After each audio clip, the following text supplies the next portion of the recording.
Hello, welcome to Shivaganga food and Ayurveda A to Z channel అండి. ఇవాళ మీకు వంకాయ పులుసు గురించి చెప్పాలనుకున్నాను. చాలా టేస్టీగా ఉంటుంది. ముందుగా మనము నీళ్ళు తీసుకుని నీళ్ళలో ఉప్పు వేసుకోవాలండి, ఎందుకంటే వంకాయలు నల్లబడతాయి, చేదవుతాయి. అందుకని ఉప్పు వేసిన తర్వాత మనము ఇదిగోనండి వంకాయలని ఇలా కోసుకోవాలి. మనం ఇలా కోసుకోవాలి, వంకాయలు ఇట్లా కోసుకోవాలి. చూసారండి, ఇలా కోసుకోవాలి. కోసుకొని ఉప్పు నీళ్ళలో వేసేసుకోవాలి.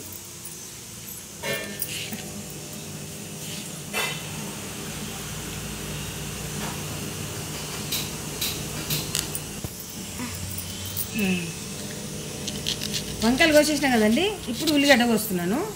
ఉల్లిగడ్డను కూడా కొంచెం పెద్ద ముక్కలు కోసుకోవాలండి, మరి చిన్న ముక్కలు కోసుకుంటే బాగుండదు. ఇలా పెద్ద పెద్ద ముక్కలు కోసుకొని మనం ఈ నీళ్ళలోనే వేసేసుకోవాలి, ఉప్పు నీళ్ళలోనే. అలాగే పచ్చిమిర్చి కూడా మనం ఇలా కోసుకోవాలి, ఇలా పొడుగ్గా కోసి ఇలా రెండు ముక్కలు చేసుకొని ఇలా వేసేసుకోవాలి. చూడండి, వంకాయలు పచ్చిమిర్చి ఉల్లిగడ్డలు కోసి ఇలా నీళ్ళలో వేసేసుకొని ఇందులోనే కరివేపాకు కూడా దూసి వేసేసుకున్నాం. ఇప్పుడు ఏం చేయాలంటే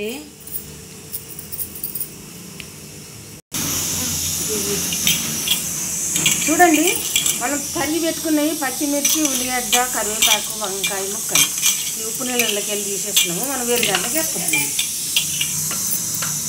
ఇలా వేసేసుకోవాలండి.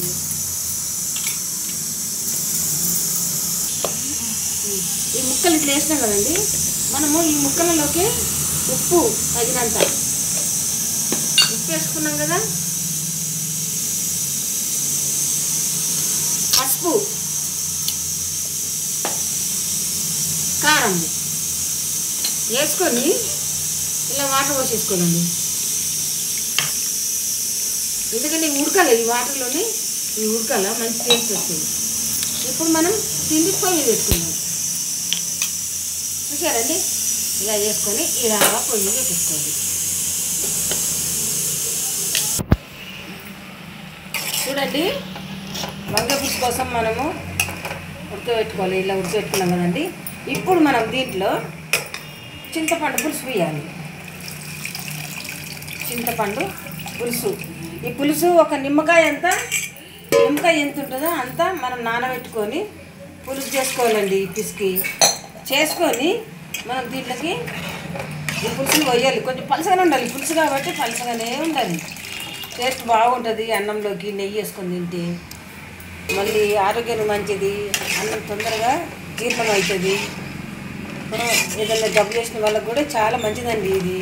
ఇలా చేసిన తర్వాత దీంట్లో కొద్దిగా మనం వేసినాం కదండి, పులుసు పోసిన తర్వాత కొంచెం అంతా బెల్లం వేసుకోవాలి. ఇంత వేసుకోవాలండి బెల్లం. చూసారా అండి, బెల్లం ఇంత బెల్లం పడుతుంది. బెల్లం వేసుకొని ఉడికించుకోవాలి. చూసారండి, వేడి వేడి వంకాయ పులుసు ఇలా రెడీ అవుతుందండి. అయినట్టు రెడీ. ఇప్పుడు ఉడికేటప్పుడు మనము కొద్దిగా కరివేపాకు వేసుకోవాలి. ఇలా వాసన వస్తుంది, మంచి స్మెల్ వస్తుంది అన్నమాట.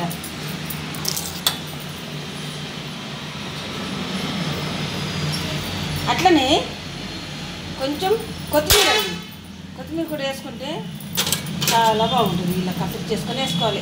కట్ చేసుకున్నా సరే, కోసి పెట్టుకొని వేసుకున్నా సరే వేసేసుకోవాలి. పులుసు రెడీ అయిపోయింది. ఇప్పుడు మనం పక్కన అది రెడీ అవుతుంటుంది, చిన్న మటన్ పెట్టేద్దాం. ఇప్పుడు పక్కన తాలింపు రెడీ చేస్తున్నానండి. చూడండి, కాస్త నూనె నూనె కొంచెం తక్కువే పడుతుందండి. తాలింపులలోకి బాగా ఎక్కువ వేయద్దు. వేసుకున్నాం కదా, దాంట్లోకి జీలకర్ర, కొద్దిగా ఆవాలు,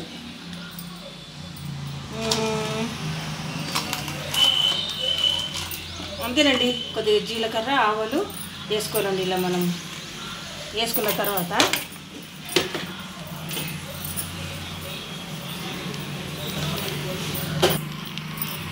చూడండి, ఇవి వేగుతున్నాయి కదా, ఇప్పుడు ఎల్లిపాయలు వేసేసుకోండి. ఎల్లిపాయలు వేసుకొని అలానే ఎండుమిరపకాయలు కూడా వేసేసుకోవాలి. ఇది మనం చాలా మంచి రెడీ చేసుకుంటాం అన్నమాట.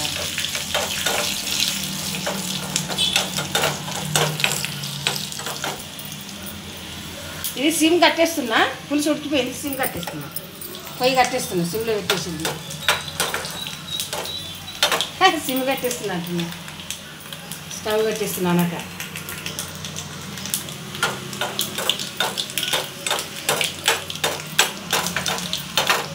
చూసారండి, పులుసులోకి తాలింపు కూడా రెడీ అయిపోయింది.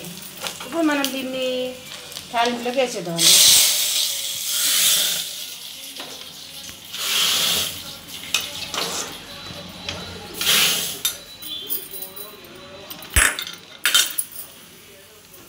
చూడండి, వేడి వేడి వంకాయ పులుసు రెడీ అయిపోయింది. చూడండి, వేడి వేడి వంకాయ పులుసు రెడీ. ఇప్పుడు దీన్ని మనం వేడి వేడి అన్నంలోకి కానీ జ్వరం ఏమైనా వచ్చినప్పుడు కానీ పోసుకొని తింటే చాలా బాగుంటుంది. విరోజనం కూడా సాఫీగా ఉంటుందండి ఇది పోసుకొని తింటే అన్నంలోకి.